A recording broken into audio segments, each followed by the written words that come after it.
सास बनी डंडे वाली भूत। शिखा की नई नई शादी हुई थी। उसका मायका और ससुराल दोनों कानपुर में ही थे, इसलिए उससे मिलने उसके भाई अक्सर आते जाते रहते थे। ये बात शिखा की सास मीना को बिल्कुल पसंद नहीं थी। मम्मी जी, आज राहुल भैया आ रहे हैं। कौन, तेरे चाचा का लड़का? जी मम्मी जी। अरे पर वो तो दिल्ली में रहता है ना? हाँ मम्मी जी, उन्हें कल सुबह दिल्ली के लिए निकलना है, तो वो आज मुझसे मिलते हुए कल सुबह यहीं से निकल जाएंगे। हमने तो धर्मशाला खोल रखी है ना। कुछ कहा क्या मम्मी जी?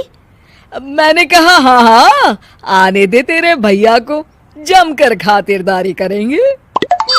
अब तो कुछ करना ही पड़ेगा, इससे पहले कि मेरा घर धर्मशाला बन जाए। ये कैसी बातें कर रही हो मीना? सच ही तो कह रही हूँ। अभी इसकी शादी को साल भर भी नहीं हुआ और आए दिन इसके घर वाले आ धमकते हैं। अरे तो क्या हुआ, वो इसी शहर में रहते हैं तो हाल चाल लेने आ जाते हैं। इस बार मैं उनका हाल और चाल दोनों ही बिगाड़ दूंगी। अब बहुत हो गया जी। अरे ये कैसी बातें कर रही हो, हे भगवान, बस आप तो देखते जाइए। शाम को राहुल आता है। नमस्ते आंटी, कैसे हैं आप लोग? हम लोग तो ठीक है, तुम कैसे हो बेटा? मैं भी अच्छा ही हूँ आंटी। बस आज रात के बाद नहीं रहोगे। चलिए भैया, मैं आपको हमारा घर दिखाती हूँ। रात में खाने के टेबल पर शिखा, रोहित कहीं दिखाई नहीं दे रहा। जी भैया, वो ऑफिस के काम से बाहर गए हैं, कल शाम तक आएंगे। अच्छा अच्छा। बेटा, क्या तुम भूत प्रेत में मानते हो? नहीं नहीं आंटी जी, पर अचानक आपको ये ख्याल कहाँ से आ गया? पता नहीं क्यों, कभी कभी मुझे लगता है जैसे रात के समय बैठक में कोई घूमता रहता है। ये आप क्या कह रही हैं मम्मी जी? हाँ, तुम लोग घबरा ना जाओ, इसलिए मैंने आज तक इस बारे में कुछ नहीं कहा। ये आपका वहम होगा आंटी जी, ऐसा कुछ नहीं होता। हो सकता है। चलो अब मेरा सोने का टाइम हो गया है तो चलती हूँ मैं। शिखा बेटा, राहुल के सोने की व्यवस्था वहीं दीवान पर कर देना। जी पापा जी। अब चलिए भी। अच्छा, तो बैठक में सोने वाले हैं साहबजादे। क्या बड़बड़ा रही हो? कुछ नहीं, आप सो जाइए।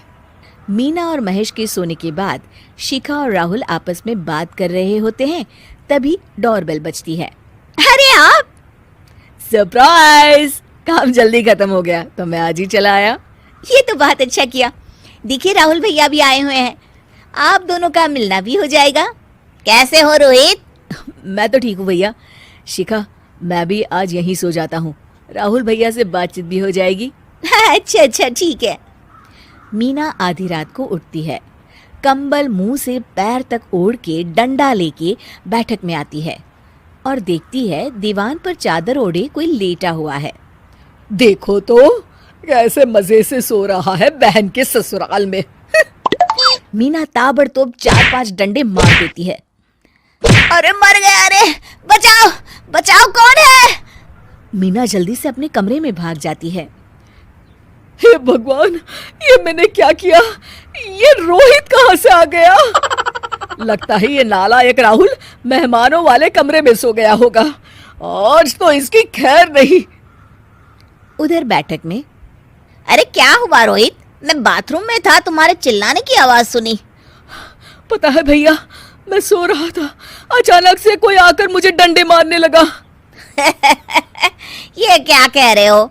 लगता है तुम भी आंटी की तरह भूत प्रेत में मानते हो। नहीं नहीं भैया, सच में कोई आया था। मैं तो जा रहा हूँ मेहमानों वाले कमरे में सोने के लिए। इस समय अपने रूम में जाऊंगा तो शिखा की नींद खराब हो जाएगी। ठीक है भाई, जाओ तुम, जहाँ तुम्हारा भूत डंडा लेके ना आ सके। थोड़ी देर बाद मीना कंबल ओढ़ के डंडा लेकर मेहमानों वाले कमरे में पहुंच जाती है। वो बिस्तर पर सोए रोहित को फिर डंडों से मारने लगती है। अरे मर गया, अरे मर गया। तू भूत प्रेत में नहीं मानता ना? ये ले, अब डंडे खा।